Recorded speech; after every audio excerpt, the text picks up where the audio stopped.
નમસ્કાર મિત્રો, સ્વાગત છે તમારું આજની કહાનીમાં।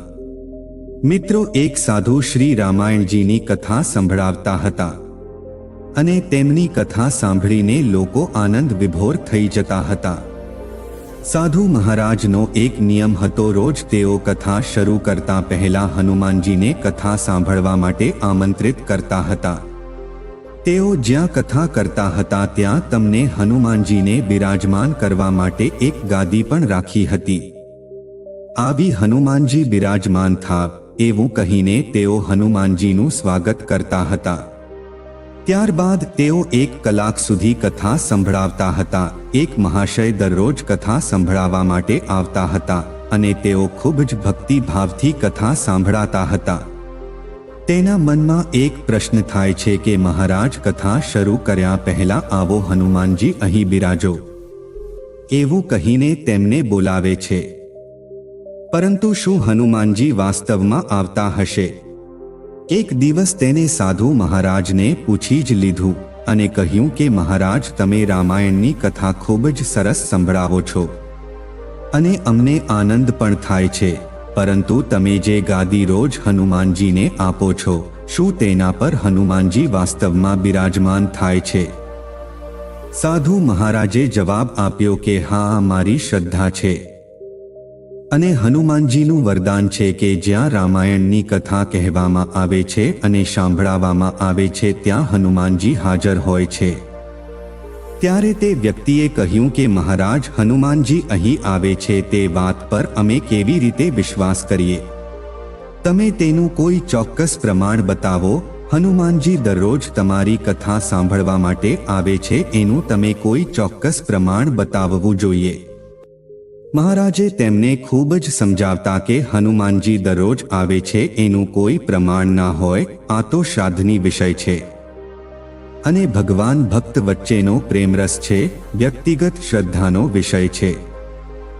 જો તમે કહો તો હું પ્રવચન કરવાનું બંધ કરી દઉં અથવા તો તમે કથામાં આવવાનું બંધ કરી દો, પરંતુ તે વ્યક્તિના માન્યો અને મહારાજને કહે છે કે તમે કેટલાય દિવસ કહો છો અને આ વાત બીજી જગ્યાએ કથા કરતા હશો ત્યાં પણ કહેતા હશે ને, એટલા માટે તમારે એ વાતનું પ્રમાણ બતાવવું જ પડશે કે હનુમાનજી કથા સાંભળવા માટે આવે છે। આ રીતે બંનેની વચ્ચે વિવાદ ચાલતો રહ્યો। અંતમાં મહારાજે કહ્યું કે હનુમાનજી આવે છે કે નહીં તે વાતનું પ્રમાણ હું કાલે આપીશ। આવતીકાલે કથા શરૂ કાર્ય પહેલા આપણે એક પ્રયોગ કરીશું। આજે તમે હું જે ગાદીમાં હનુમાનજીને બિરાજમાન કરું છું તેને તમે આજે તમારા સાથે ઘરે લઈ જાવ અને કાલે તમારી સાથે લેતા આવજો। ત્યારબાદ હું ગાદીને અહીંયા મૂકીશ અને કથા શરૂ કર્યા પહેલા હનુમાનજીને બોલાવીશ। ત્યારબાદ તમે એ ગાદીને ઉઠવાનો પ્રયાસ કરજો। જો તમારાથી ગાદી ઊંચી થઈ જશે તો સમજી લેજો કે હનુમાનજી નથી આવ્યા। તે વ્યક્તિ આ શરત માટે મંજૂર થઈ જાય છે। મહારાજે કહ્યું કે આપણા બંનેમાંથી જે પરાજિત થશે તેનું શું કરવું તે પણ નક્કી કરી લઈએ, આ તો સત્યની પરીક્ષા છે।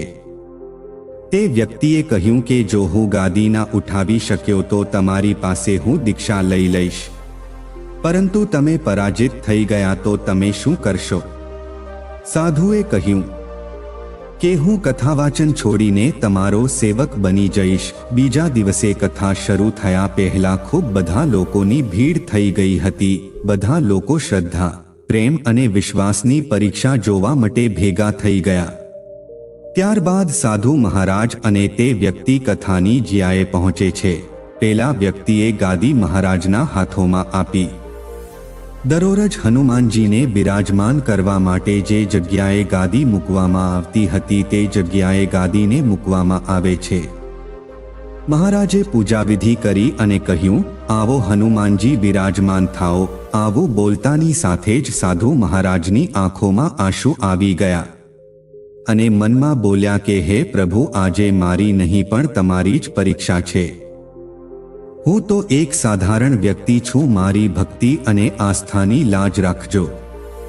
સાધુ મહારાજે પ્રાર્થના કરી અને તે વ્યક્તિને ગાદી ઉઠાવવા માટે આમંત્રણ આપ્યું. બધાની નજર તે ગાદી ઉપર જ હતી. સાધુ બોલ્યા કે મહાશય, તમે ગાદીને ઉઠાવો. તે વ્યક્તિએ ગાદીને ઉઠાવવા માટે હાથ લાંબો કર્યો, પણ તેને ઉઠાવવાની તો દૂરની વાત, પરંતુ તે વ્યક્તિ ગાદીને હાથ પણ નથી લગાવી શકતો. તેને 3 વાર હાથ લાંબો કર્યો, પણ એક ભી વાર તે ગાદીને સ્પર્શ પણ ના કરી શક્યો. મહારાજ જોઈ રહ્યા હતા કે તે વ્યક્તિ ગાદીને ઉઠાવવાની તો દૂર, પણ ગાદીની હાથ પણ નથી લગાડી શકતો. 3 વાર પ્રયાસ કર્યા પછી તે વ્યક્તિ પરસેવાથી આંખો પલળી ગયો અને હવે તે સમજી ગયો આ ચોક્કસ હનુમાનજીનો ચમત્કાર છે. અને મહારાજના ચરણોમાં જઈને પડે છે અને કહે છે કે મહારાજ, ખબર નહીં શું થઈ રહ્યું છે. ગાદીને ઉઠાવવાની તો દૂર, પણ મારો હાથ પણ ત્યાં સુધી નથી પહોંચી રહ્યો. હું મારી હાર સ્વીકાર કરું છું.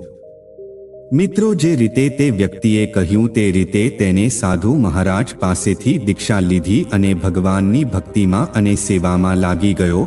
મિત્રો, કહેવાય છે કે શ્રદ્ધા અને ભક્તિથી કરેલી પ્રાર્થનામાં ખૂબ જ શક્તિ હોય છે. ભગવાનની મૂર્તિ એ પથ્થરની જ હોય છે, પરંતુ ભક્તોના ભાવથી તેમાં પ્રાણ પ્રતિષ્ઠા કરવામાં આવે છે અને સ્વયં ભગવાન તેમાં બિરાજમાન થાય છે. તો મિત્રો, આશા રાખું છું કે આજની કહાની તમને પસંદ આવી હશે. તો વિડીયોને એક લાઈક જરૂર કરી દેજો અને અમારી YouTube ચેનલને સબસ્ક્રાઇબ કરવાનું ભૂલતા નહીં. મળીએ જલ્દી એક નવી કહાનીમાં.